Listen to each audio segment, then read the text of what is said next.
પોરબંદર મહાનગરપાલિકાની જે ગૌશાળા ઓદર ખાતે આવેલી છે ત્યાં છેલ્લા 1 વર્ષમાં ઘણી બધી સુવિધાઓનો વધારો કરવામાં આવેલો છે।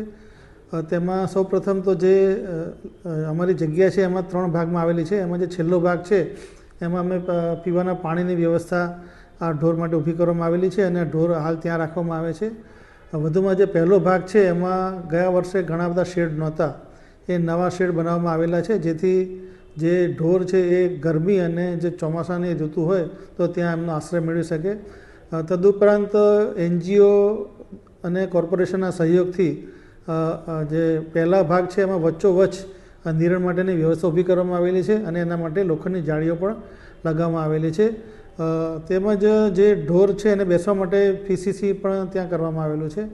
હાલ જે બીજો ભાગ આવેલો છે એ બીજા ભાગમાં જે અમારું જે ખાતર હતું એ ખાતરનું વેચાણ કરી અને જગ્યા ઉપલબ્ધ કરવામાં આવી છે અને ત્યાં બીજા ભાગમાં કેટલાક સુધારા વધારા પણ કરવામાં આવેલા છે। એમાં ઓપરેશન થિયેટર બનાવવાની પણ કામગીરી હાલ હાથ ધરવામાં આવેલી છે। ત્યાં પીવાના પાણીની સુવિધા માટે RO પ્લાન્ટ નાખવા માટે પણ અમારું જે ટેન્ડર છે એ અંતર્ગત ઇજારાદારને ત્યાં સૂચના આપવામાં આવેલી છે।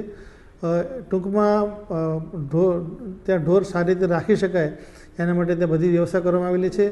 અમારા પણ ડૉક્ટર વેટરનરી ડૉક્ટર છે અને એક ખાનગી જે NGO સંસ્થા છે એના દ્વારા પણ વેટરનરી ડૉક્ટર રાખવામાં આવેલા છે અને આ બંને ડૉક્ટર્સ દ્વારા આજે ઢોર જે માદા પડે એને દવા આપવાની કામગીરી પણ કરવામાં આવે છે અને એમના આરોગ્યની ચકાસણી કરવામાં આવેલી છે।